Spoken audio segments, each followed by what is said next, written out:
A pleasant good afternoon and a warm welcome to the St. Kitts Nevis Pavilion. I am Sharon Rattan, former Permanent Secretary in the Ministry of Environment, Climate Action and Constituency Development.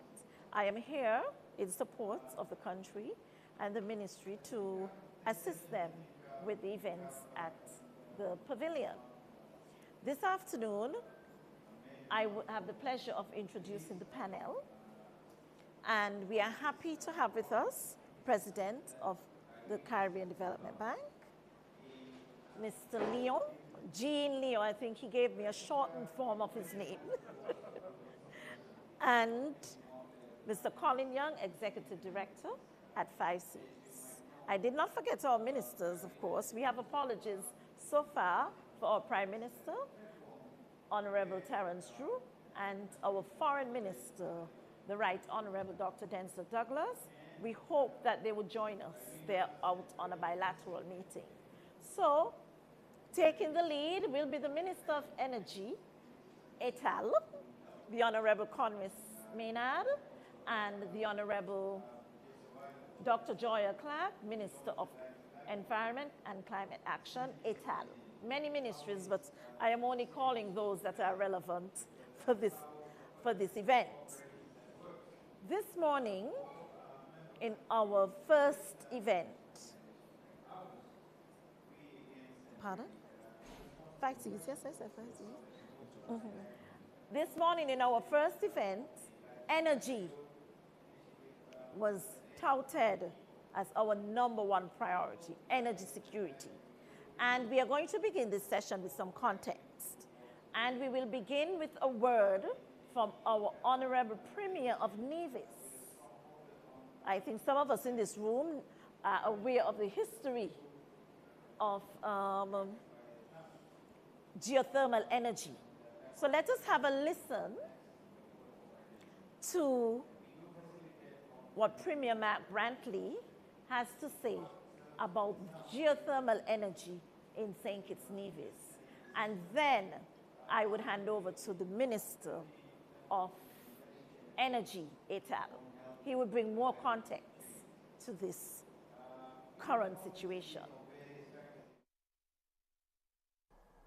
My name is Mark Brantley. I am the Premier of Nevis and Leader of the Opposition in the Parliament of St. Kitts and Nevis.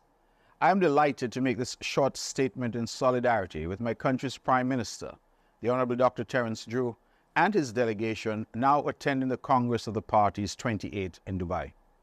I start by commending the United Arab Emirates on its leadership of COP28 and its role in achieving the landmark decision to create a loss and damage fund to help the most vulnerable countries recover from climate disasters.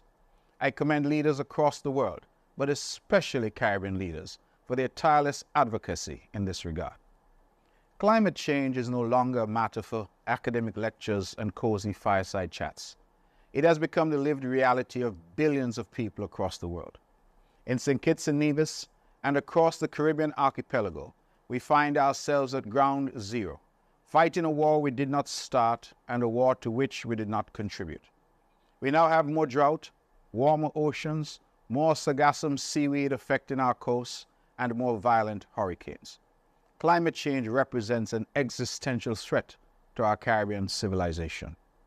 In Nevis, we have discovered large deposits of geothermal energy, far in excess of the needs of St. Kitts and Nevis.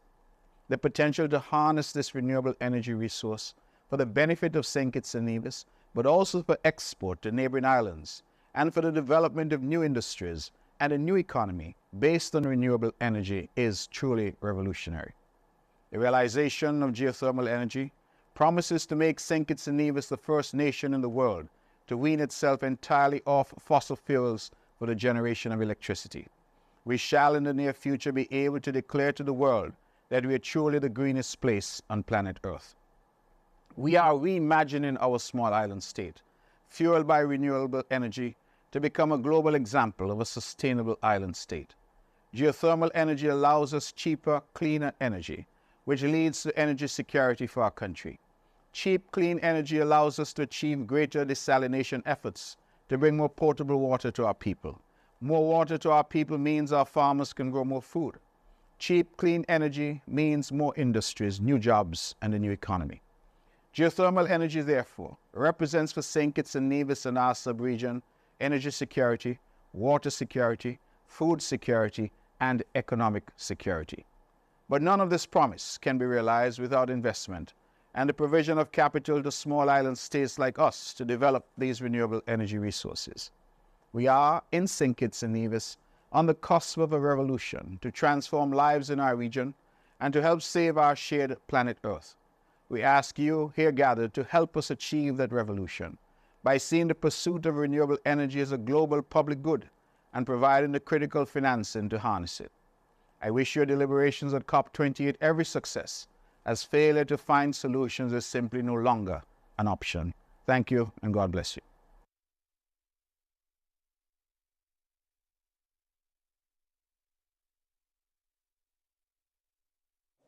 I will now invite Minister Maynard to give us some context and to provide some further background information on where we are with solar energy.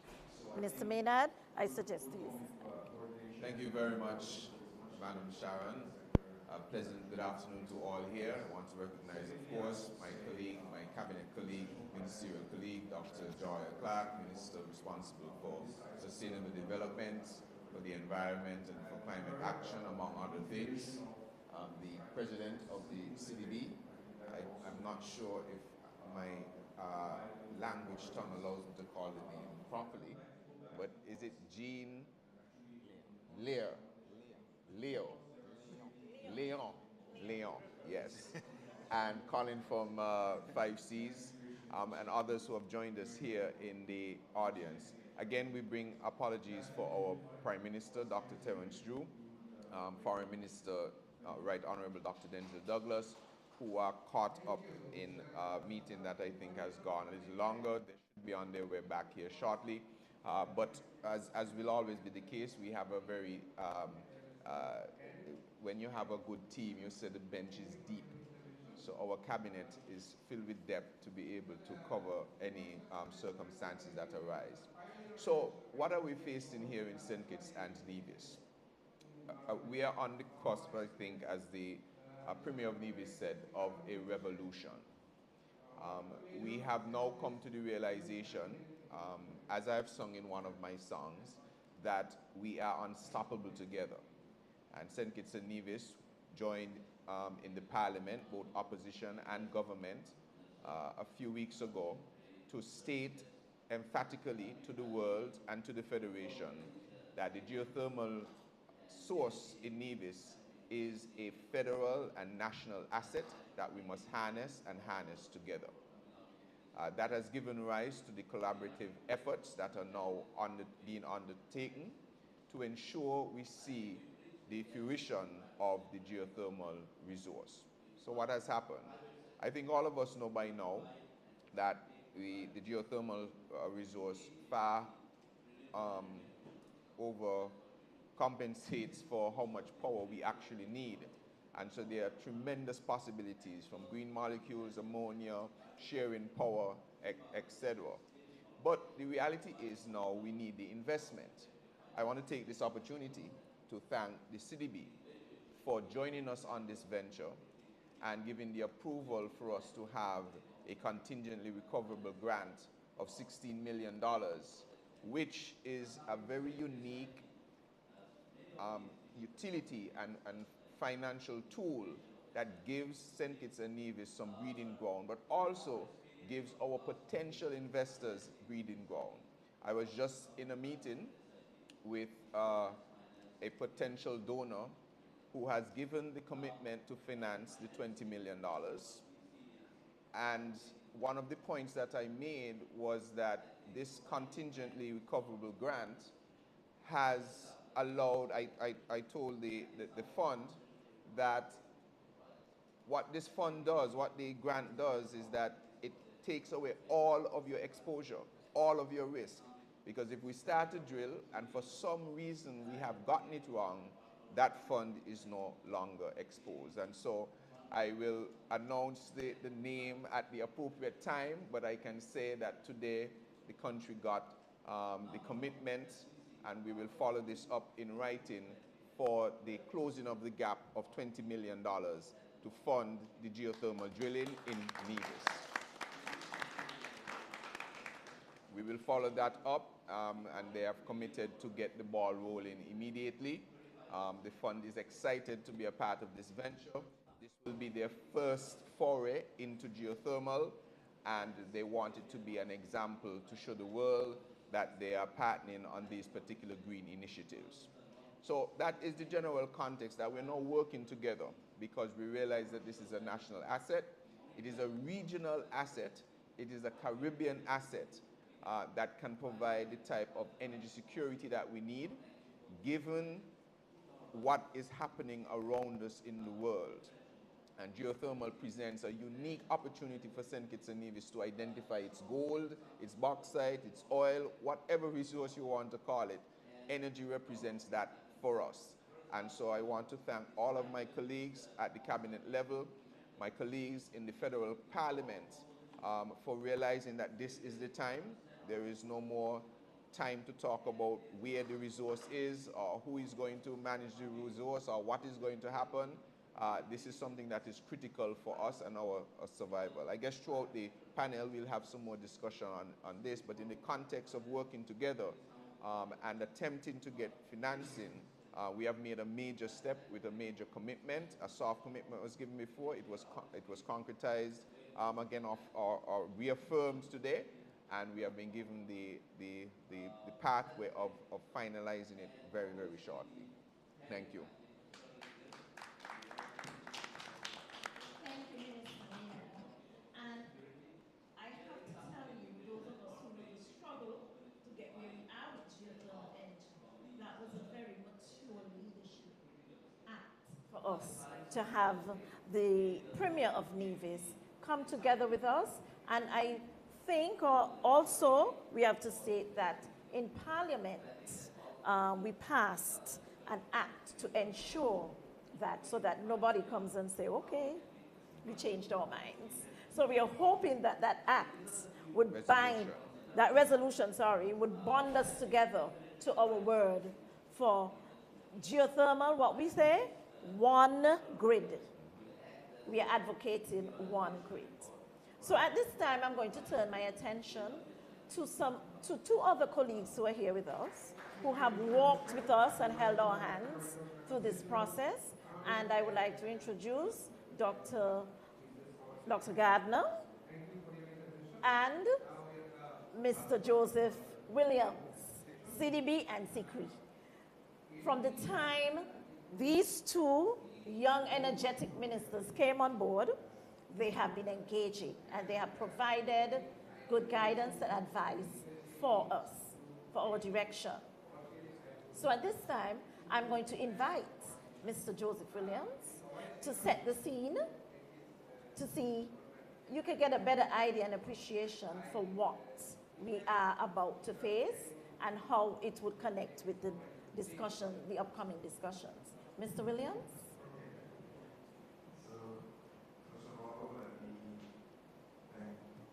You can use that. Hold it up to you. Yes. But I remembered. Yeah.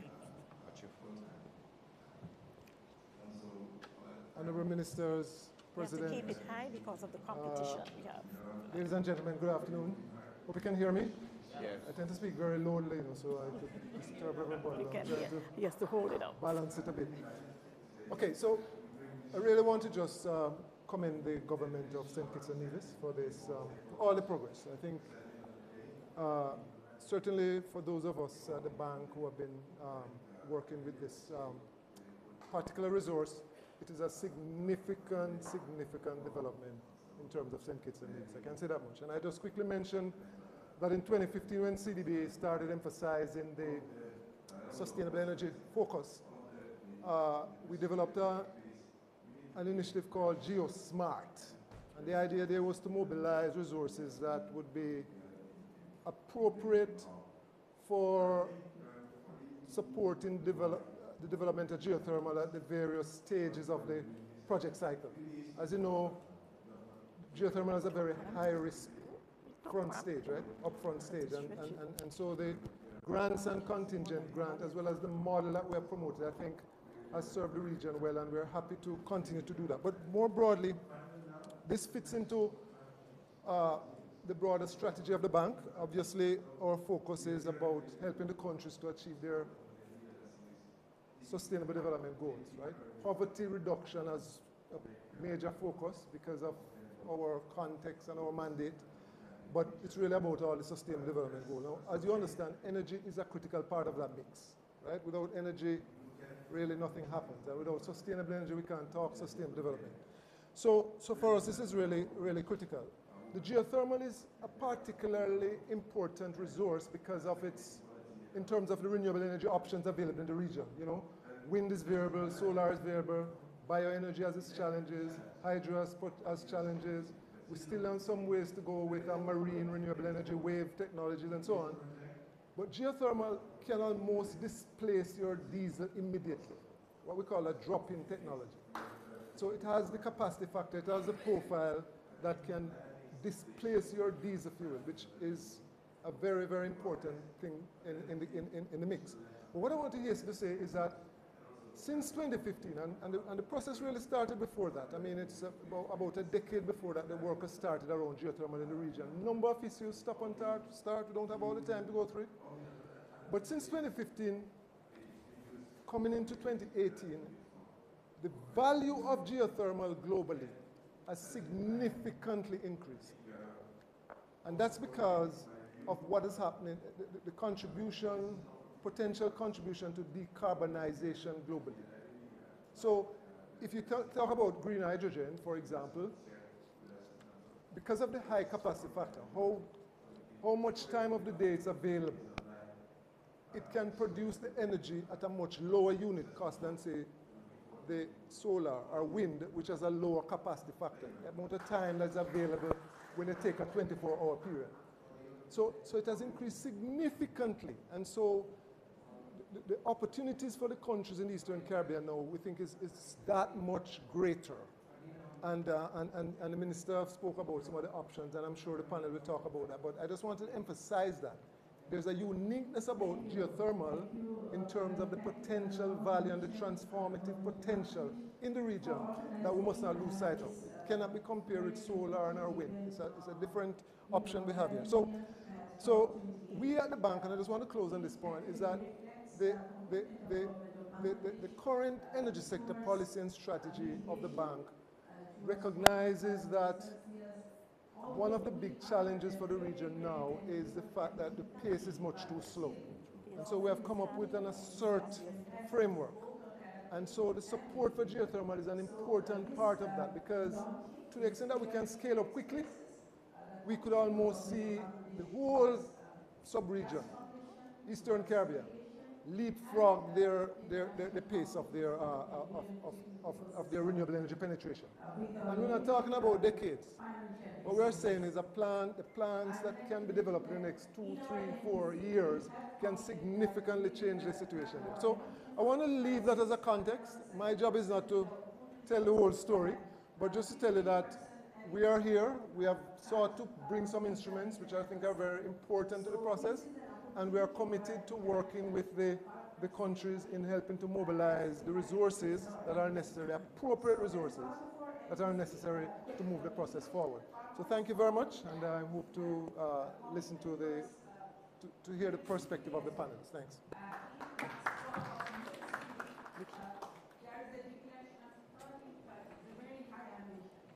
Thank you very much, Mr. Williams, for that.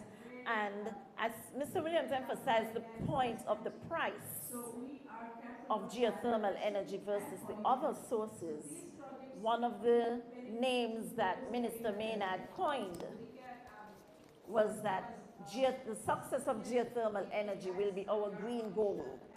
You remember that term? That would be our green gold. So we are really hoping that we can find that green gold. Now, Minister Maynard, there are other areas that we are pursuing with renewable energy. The other renewable path is solar energy. Could you give us an update as to where we are with that? Thank you, Ms. Ratton.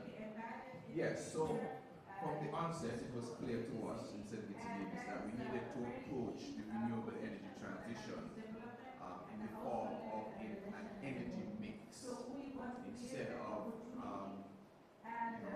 the problem of placing all their eggs in one basket. Although the eggs in the geothermal basket look really rosy, but we have pursued an all of the above approach to identify where can we build resiliency in our transformation to renewable energy. And so over the past year, when we entered into office, we met a potential energy project, solar energy project, and we took the opportunity to delve a little into that because we felt that it did not cover all of the angles that we wanted to the level that we wanted it to be covered. And so we used the onset of the new administration to engage our regional partners such as CICRI, and I want to thank CICRI for having an initial look at that project and providing some recommendations, which provided the basis for us to enter into renegotiation to try and improve the terms of that particular arrangement. And so what we were able to do over the last year, as I said, was to review. We were able to tighten some aspects of this particular deal, including one, improving the price point, number one.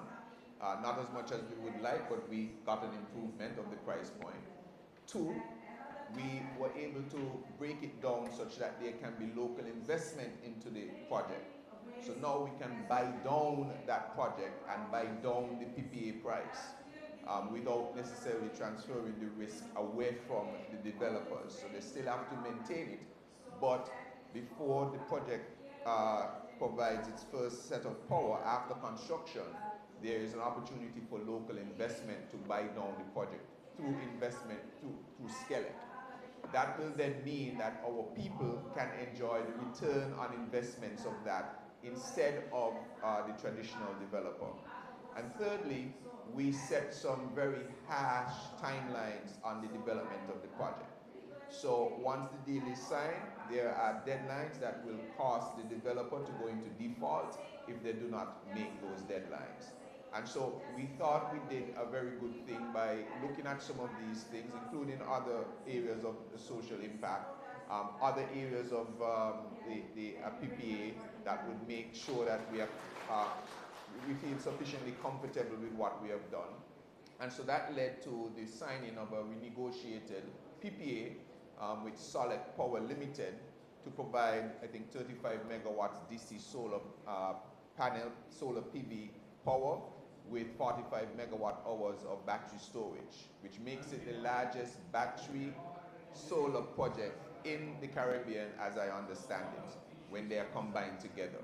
And so we have made that commitment. We signed that off last week. And so now that will be able to provide 30 to 35% of our present power requirement on St. Kitts within the next maximum 2 years. It can be sooner, but they have a maximum of 2 years to deliver that. They have a deadline as to when they must start. They have a deadline all throughout the project. And so that is going to give us some very, very well-needed respite on our high energy costs because obviously the PPA allows for a much lower cost for the electricity production. It comes as well with certain advantages because of the size of the battery. It will be able to provide grid stabilization. That is very important for a grid such as ours. And I want to acknowledge the arrival of our Prime Minister. But I don't see the Foreign Minister, so I think it's just the Prime Minister for now.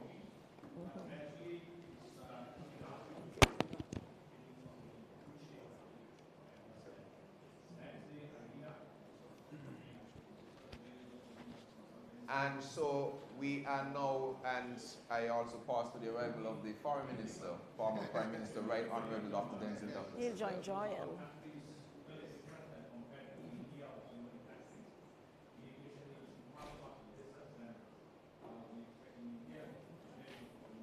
So St. Kitts and Nevis has taken a large step into our renewable energy journey. And this is what is really the beginning of a major step towards sustainable island state that we are trying to build. So we are in it. We've put skin in the game.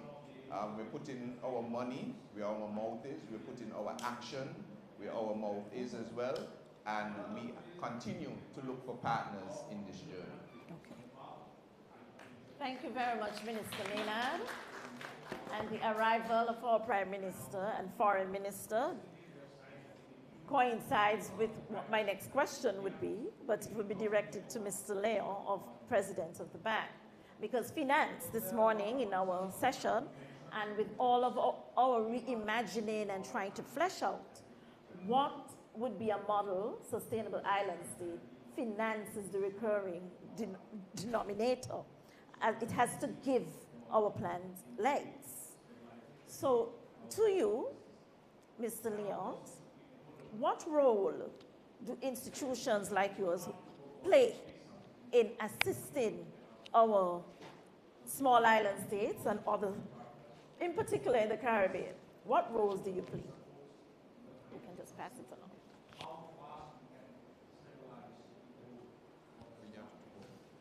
Thank you very much for that question. Oh. Thank you. It's okay. Just press it. Just press it. Okay. So thank you, moderator, for the question. I want to maybe make an initial remark. We far too often approach issues from a very singular lens. So when we ask the question, what role do institutions play from a finance perspective, it suggests that you determine finance on its own. And that is far from the way this works.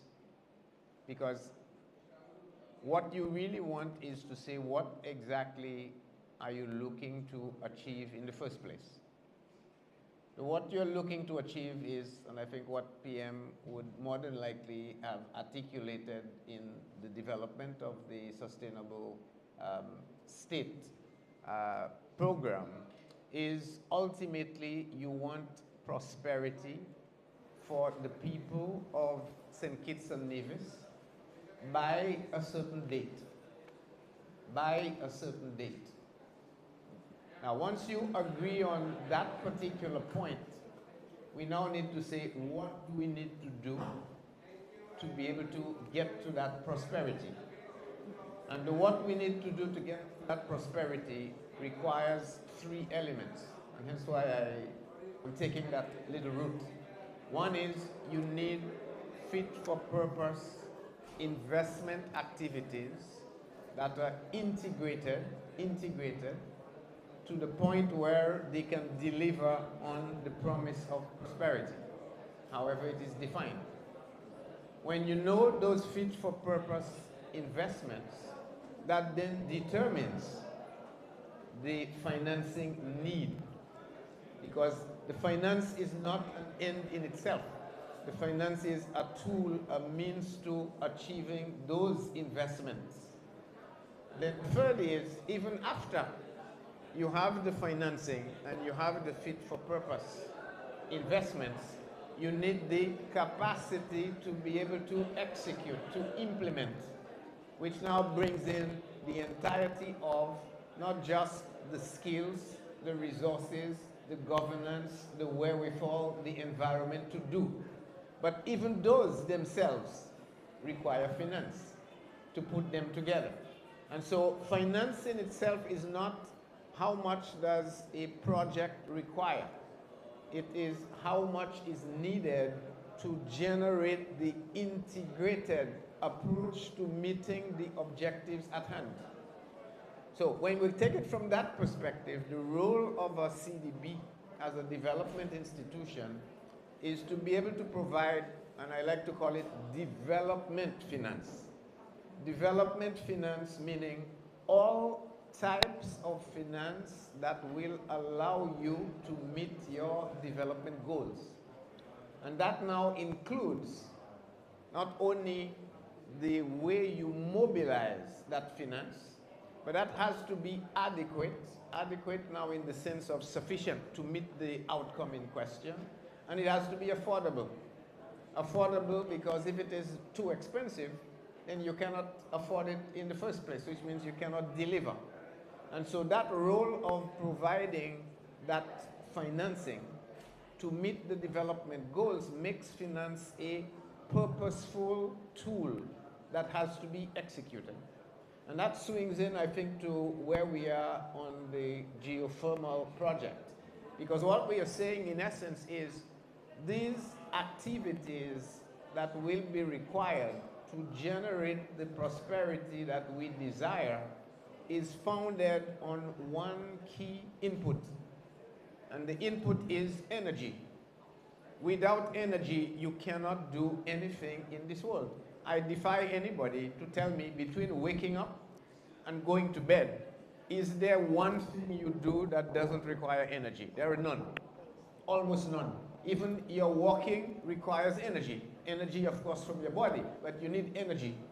And that energy from your body has to come from food, which requires energy to produce. So energy is the one single source. And therefore, the only way you can talk about now prosperity that is sustainable is if you have sustainable energy. And hence the point that Joseph just made. You cannot have sustainable development without sustainable energy. Or if we want to call it in the words of PM Drew, you need energy security.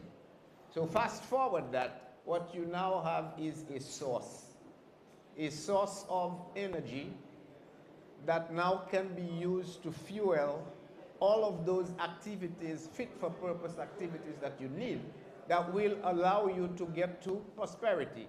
So again, using the minister's phrase, the deployment, development, management of that source of energy now is the pathway to the prosperity that we are talking about. So our role is not only to be able to elaborate on that, but to facilitate it, and facilitate it through mobilizing of the finance. But there's one additional point that I want to make before I leave it for other members to add, which is we are not islands. And I say that to say St. Kitts Nevis on its own cannot survive on its own, at least not from a sustainable perspective.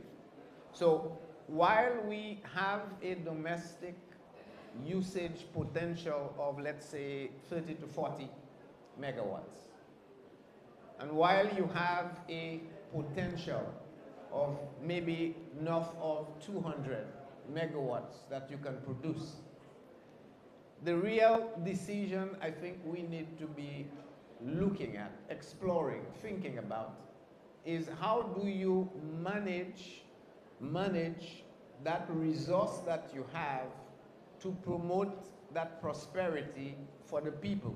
And it cannot be and will not be a linear process, because we live as a community of nations.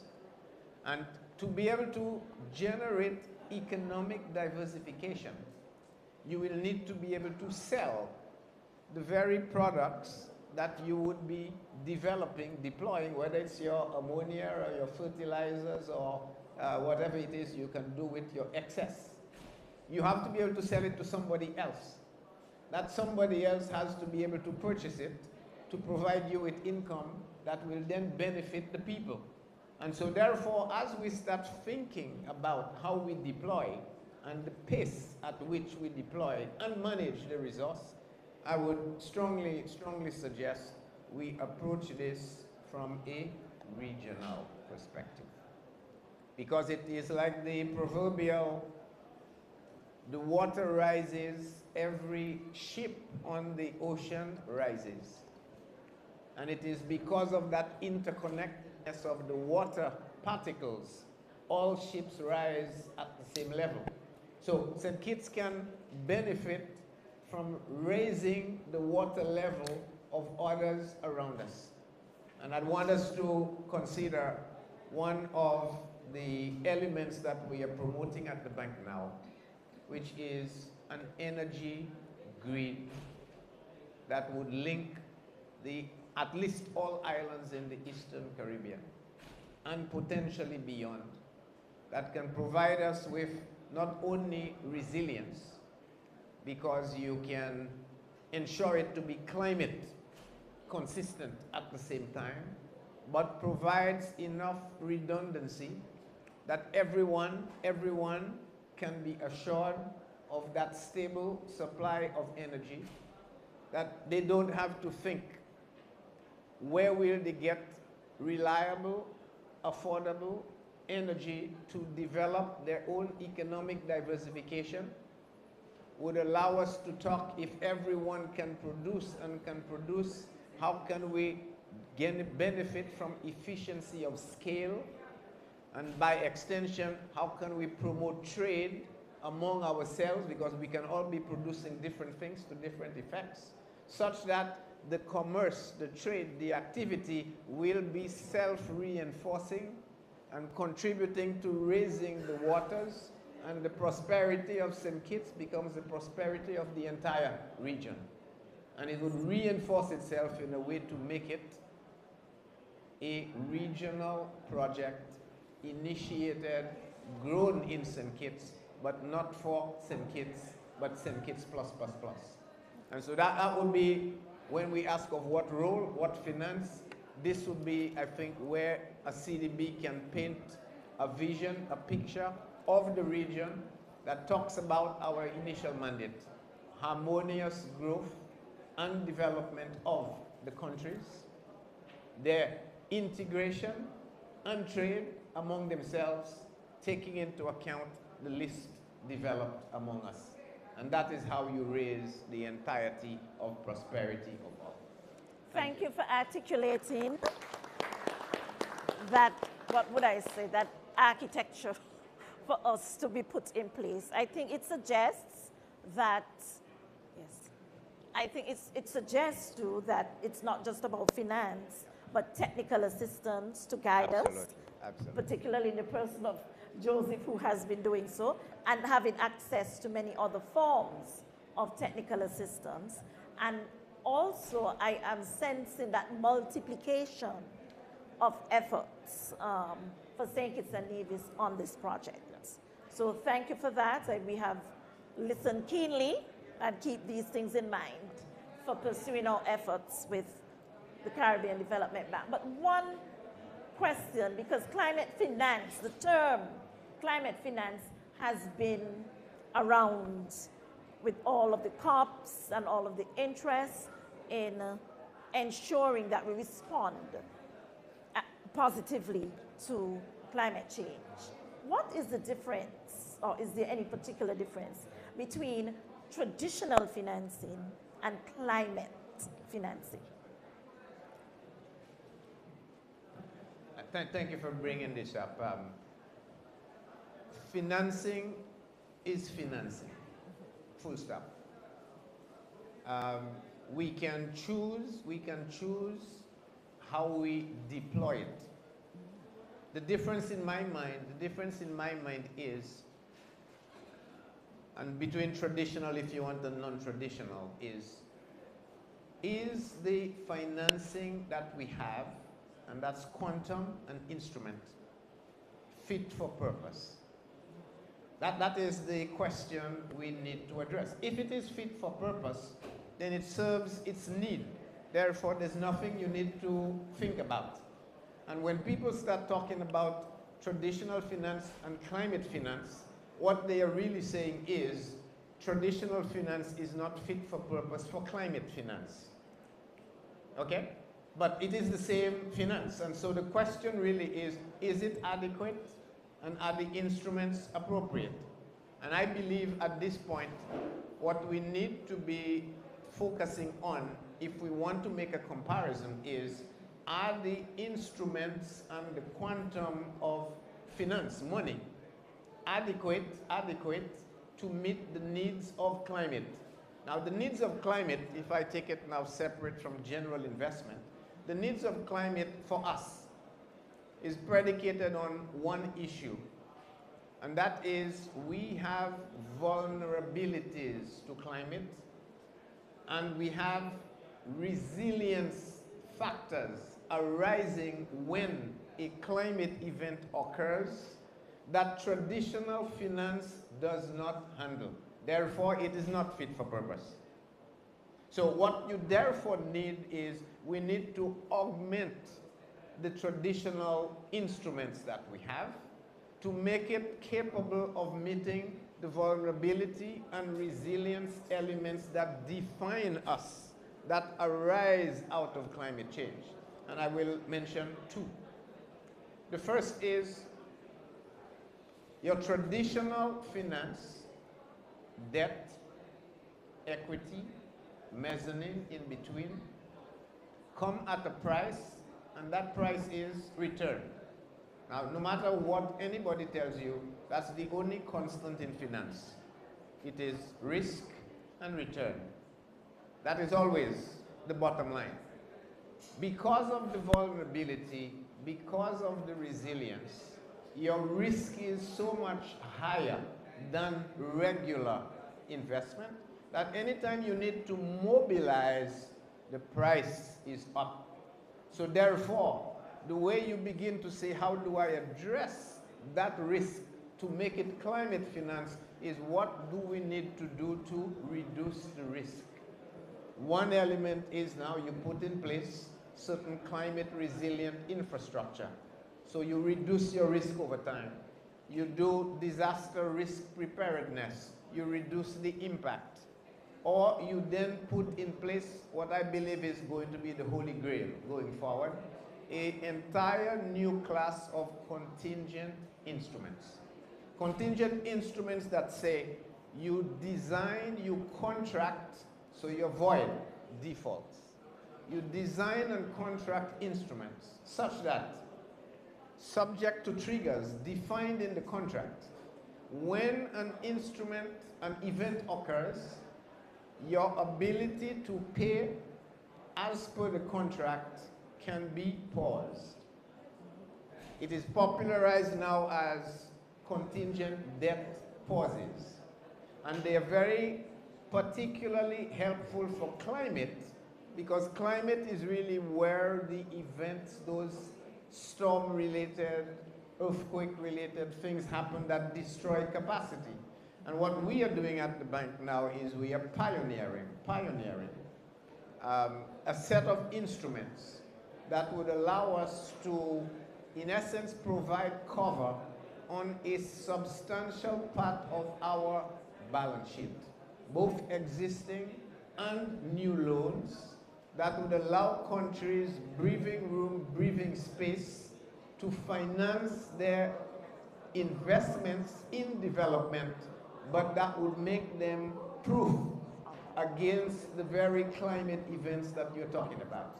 So that would be, in my mind, one type of climate finance, by modifying instruments to make them more fit for purpose for the eventualities of climate. But ultimately, it is about de-risking to make the price more consonant with what you can afford at an appropriate quantity that will allow you to meet your development goals in a particular way. Thank you very much for that. That is quite some very good advice. And I hope we have been taking notes from our own delegation, especially those from the Economic Development and Investment Department. Now I'm going to turn my attention to the 5 Cs, Mr. Dr. Colin Young. And in your capacity there, many projects have been implemented. It's a two-part question. Are there any successful examples you can refer us to? And I would want you to share with us what potential risks that you have experienced in implementing any of those programs.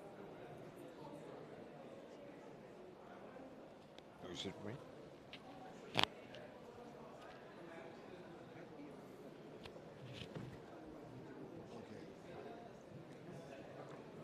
Thank you, Sharon and Prime Minister. Thank you and the St. Kitts delegation for inviting me and the 5Cs to be a part of this panel. Like Jean, I think you've set a wonderful context for this conversation. But in the presence of the Prime Minister, I think because your statement and the statement of many of our leaders at this COP talks about the fact that the existing international climate finance architecture is not working for our countries. It's not at the scale nor at the speed.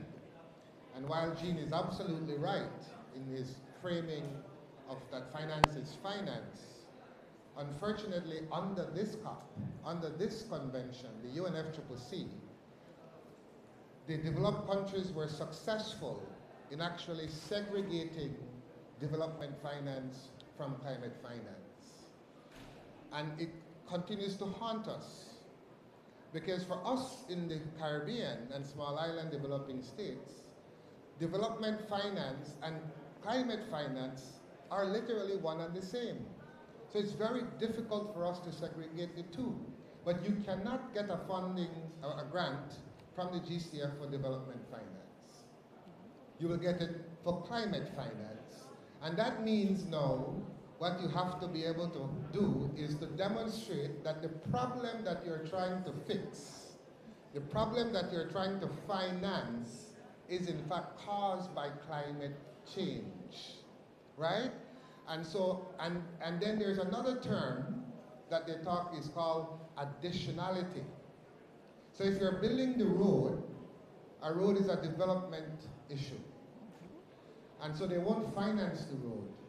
But if you can show them that if you need to raise the road by 3 feet so that when it rains and floods, that the road is no longer going to be covered, that portion alone is what they would finance, because that's the climate finance portion. So our leaders repeatedly say, look, this is a false choice that you're having us choose. But in reality, the rules are such that you have to talk the talk and the term to get access to the grant financing from the Adaptation Fund and from the GEF and from the Green Climate Fund, because these are all financial mechanisms under the convention. So to win, again, you have to play by the rules. And you have to understand the rules. And even when the rules are stacked against us, which in this case they are stacked against us in terms of access. And I'm talking about grant-based finance, okay? Which is where the 5Cs reside in terms of accessing to finance. I think I saw St. Kitts last year at an event that we had in Egypt, where we talked about how the 5Cs has been able to mobilize over 100 million in grant financing for the government and people of Barbados. We can do the same and more for the government and people of St. Kitts. And the way these are 2 successful projects. It is looking at building resilience in the water sector, both in the potable water sector and in the wastewater sector. Barbados, like 8 other Caribbean countries, are among the most water-scarce countries in the world. Barbados is actually in the top 3. We have in the top 30, we have about 10 CARICOM countries. And what you might remember that hurricane, and again I'm coming to the fact about making the link with climate. When Hurricane Elsa had hit Barbados, it knocked out the power generation, which is fossil fuels. Barbados is relatively flat, and so once that happened, they had 3 water pumping stations across the island, and each of those water pumping stations pump water to people and critical infrastructure. And so there was no way to get water to those houses. And so what this project in Barbados is doing, it's actually providing solar PV stations that we're building, 2 megawatts each at each of the pumping stations, that is now going to provide backup power in the event that there's another climate shock that knocks out the power. And that way you can get a critical resource, water, to people during a disaster. So energy and water are critical public infrastructure that we need to get to our people.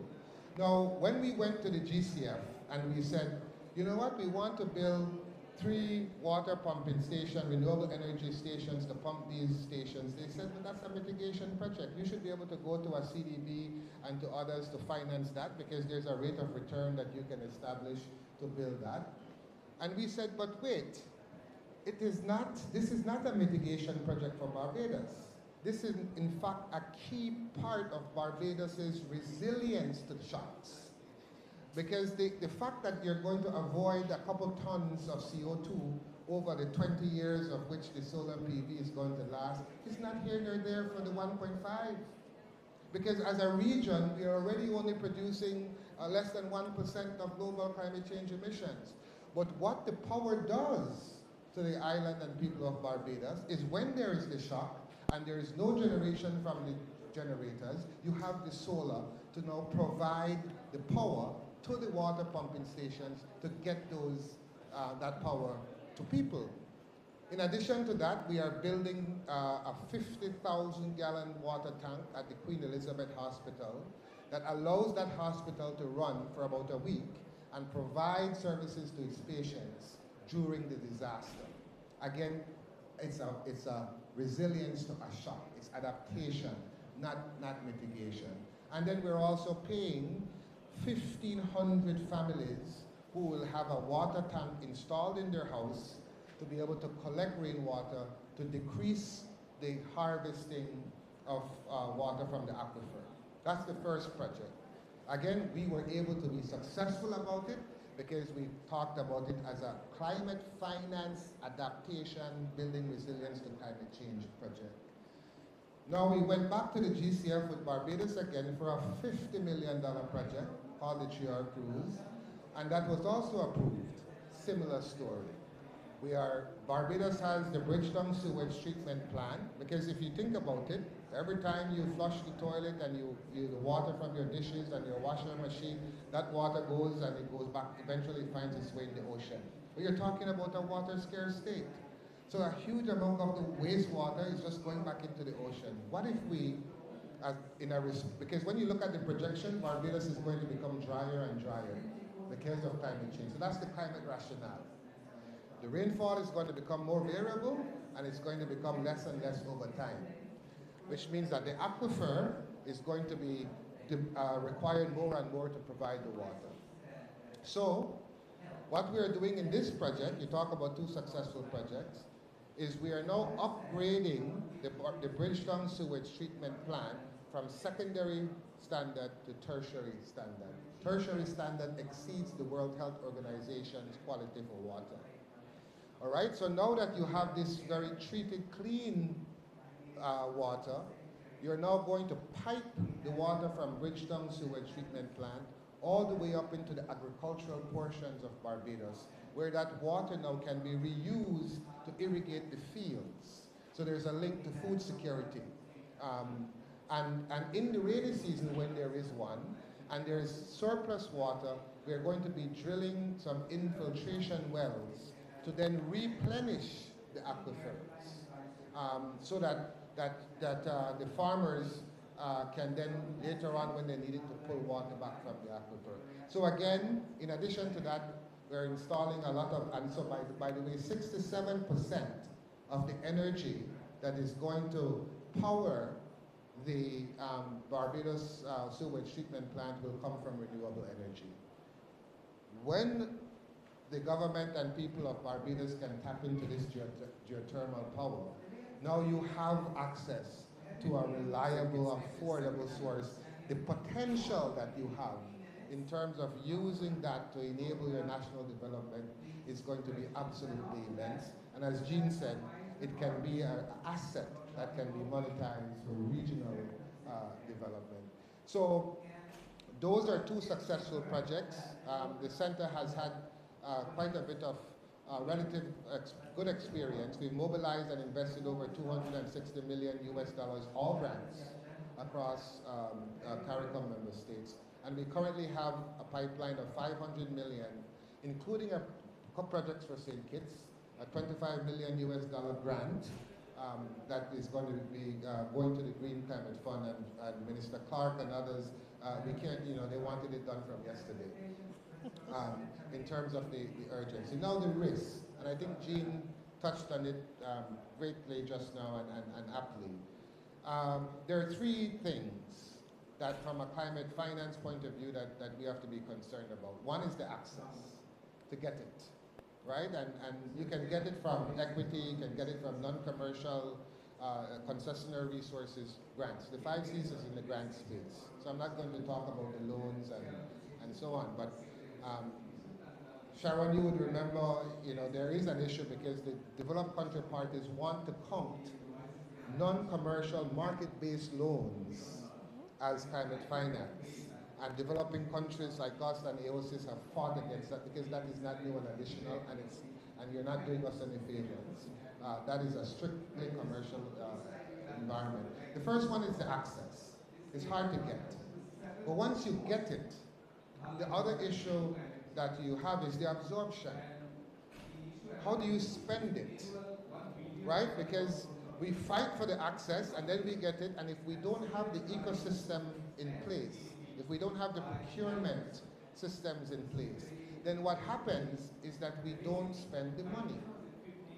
And so a lot of times we see in our public sector investment programs, in the Capital 2 and Cap 3 parts of the budget, there are grants that come in, and year after year, the expenditure barely moves, right? And that is one way that the 5 C's can help, because we help countries to manage and administer those projects and get them moved along.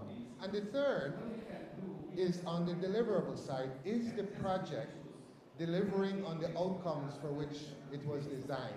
Because ultimately, people in our countries, we go up and we say, yeah, we got 50 million for Barbados and 10 million for Belize and 25 million for St. Kitts.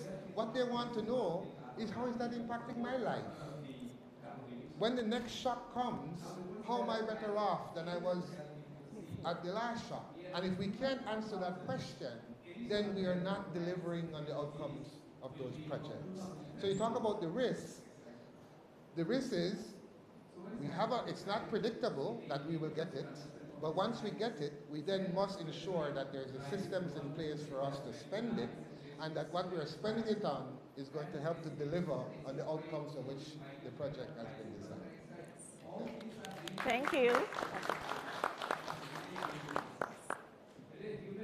Thank you, Dr. Young, for that. I saw Minister Clark shaking her head.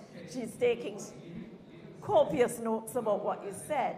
But I think your presentation put us in the grant space, how we spend our money from grants, and it would help us to reflect more in St. Kitts Nevis on how we gain more access.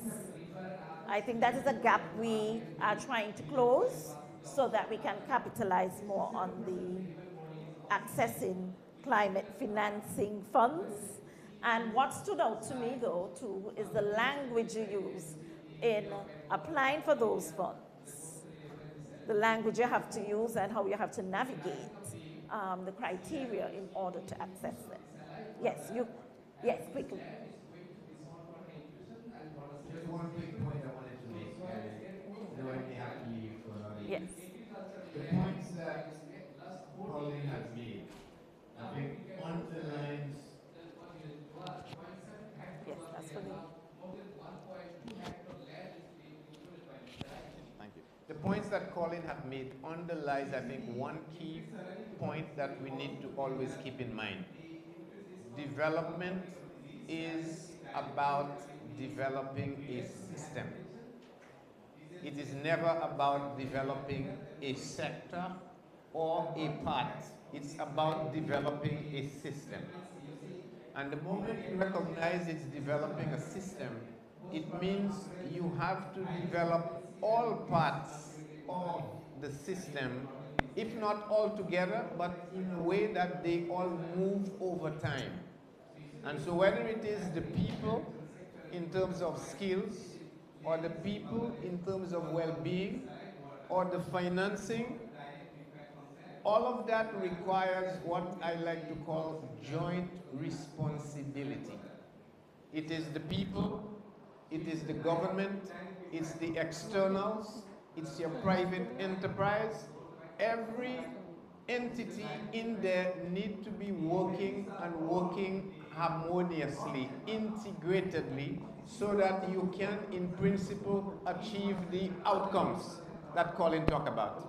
And if anything, the problem we face in this world situation we have now is that that development of the global is not happening through joint responsibility. It is not happening system-wide. It is those that have are growing and are keeping the power to grow, and those that don't have are not only not growing enough, but are being impeded from growing because we lack one thing: adequate voice. And so the only way you can grow the world in a harmonious way is if you have genuine reform. Now we are talking reform in the international financial system to get around some of the things that Colin has just said, where they have found a way of dividing development from climate. But as I said, finance is finance. There aren't two, because it is financing of the system. And those are parts of the system. And that development reform we are talking about starts by shifting the focus from the periphery to the center. Now we need to go from the center back to the periphery. The water that goes out needs to come back in, just like your wave goes onshore to come back to keep the level of the ocean. Now that is what's missing today in the global space. Everything is going to the center. Control remains in the center. Definition of rules are in the center. Compliance of rules are in the center. Those of us on the periphery do not get a flow back from the center to the periphery. Unless that changes, we do not have reform. And unless that changes, development for us is going to be a mountain to climb. I just want to leave you with that thought. I think it is most apt. I have to tell you, I love your analogies. I understand you have to leave for 4, Dr. For 4 Leon. o'clock, yes. So before that, I'll just pose a quick question to our Prime Minister. Yeah. Then I'll have him present you with a gift before you leave, and then we'll continue. So to Prime Minister, we have looked at CDB as a development financial institution, and we have listened to Dr. Young about grant funding. Now, part of this, you said it this morning, and I'll repeat again, is looking at private sector funding. How confident are you about that? Share with us. Thank you very much, Madam Moderator. And let me, of course, thank the CDB and the SICRI. Five C's. Five C's. SICRI as well. SICRI is right here, yes. CDB. For being here with us. As I listen to Gene, we have become familiarized at regional meetings, so Gene, he understands. He really put in a picture form exactly what we are seeking to achieve. And the reason why I want to say that is to show that we were very meticulous, very prudent and deliberate in how we set up our sustainable island state. That is why we sought expert intervention and advice from 5Cs, from SICRI, from the University of the West Indies, from our own local experts. Because when you look at how we are moving with the sustainable island state, it answers the questions, or it puts into perspective exactly what G is speaking about. When we look at what would have been mentioned with respect to development and development funding, that is why I want to talk about the Bridgetown Initiative. Because the Bridgetown Initiative put forward by Barbados and Prime Minister Mia Mottley is exactly to answer a number of these critical questions. Because if the architecture is not reframed, reformed, it means that we will be left behind. And as it speaks about having a voice, that is why we decided to come to COP. CARICOM decided that all of us would have in our presentation a similar theme so that that theme is amplified. So we need the amplification of that voice so that we can help to force some of these reforms. Otherwise, we will be left behind. And in the sustainable island state, I want to say it is not only local, but we speak of the regional and even the international. Because when we speak about developing the geothermal resource, we understand that it cannot just be for St. Kitts and Nevis alone. If that resource is to bring about the end or the outcome that we seek, which is a prosperous, sustainable St. Kitts and Nevis, that is why we say we have to go to Anguilla, St. Martin, all the countries around us who we can reach, and those we can't reach, the technology of hydrogen and green ammonia, we can reach them, such as the deal between Dominica and Trinidad, so that Dominica can help to resolve some of Trinidad's problem, and we can help to resolve, and others can help to. So, in a sense, that is why we say we need the course in St. Kitts and Nevis to train our people in the region from as far as wherever they might come from, so that that technical expertise can then come, be developed in St. Kitts, and be sent to the rest of the region. So we have the message. We understand what is taking place. But I've said this morning that we need the people of the region to be on board, because that is a way of amplifying the voice and saying that this architecture has to change to give us a real chance. And so we take it very, very seriously, and so I want to thank them. With respect to funding from the private sector, as I said, we are not looking for any sympathy. We are looking for partners in different aspects, whether it be philanthropic, whether it be private, whether it be through development banks, whatever, but that finance, of course, being used in a particular way, fit for purpose to bring about the outcome that we seek, which the sustainable island state clearly defines. And so from the private sector, it is a challenge.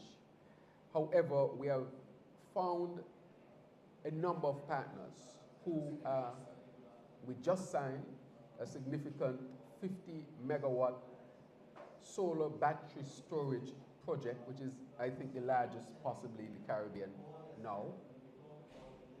And that is a private-public partnership in seeking to deal with the issue that we are dealing with. And we are looking for more opportunities. So we are not going linear at all. We are looking at a multi-pronged approach to deal with the scourge of climate change. But not only climate change, but development. But according to what is said, it is defined not by us, but by others.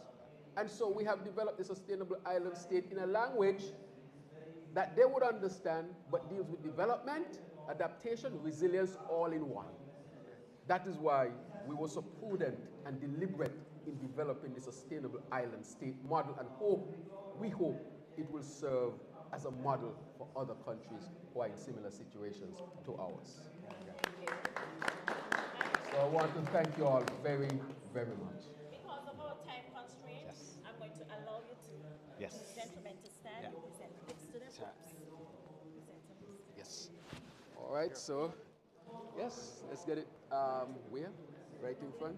Okay, Would good. you want to step down in front? Okay. Yes, we can step down in front, yes. Sure. So, you know. So, Gina, you're first. I want to thank you very much. Thank you so very much. Towards a Pleasure. sustainable. Pleasure. Yes.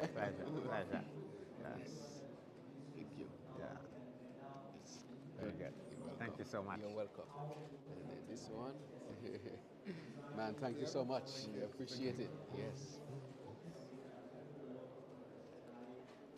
I was telling Director Benzo, Yes. St. Kitts is one of the only 3 countries in the region who have not ratified the agreement establishing the center, the 5 Cs.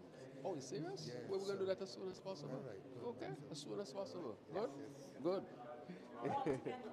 All Yes, together. all together. Good. Yes. Yeah. Yes. And for our minister as well, is he? Very Yes. simple. He stepped up? Stepped up. Oh, okay. Okay. Dr. Clark? Yeah. All of us. Yes. That's okay. That's okay.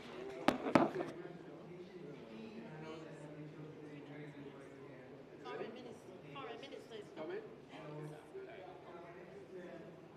But should they get minister somewhere in the middle?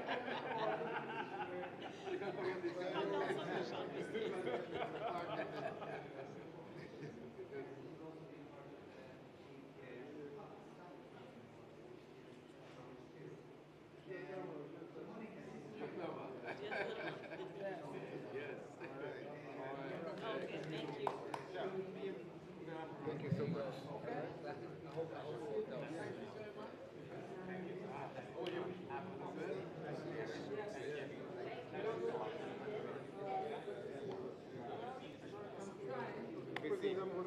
You know where you're going.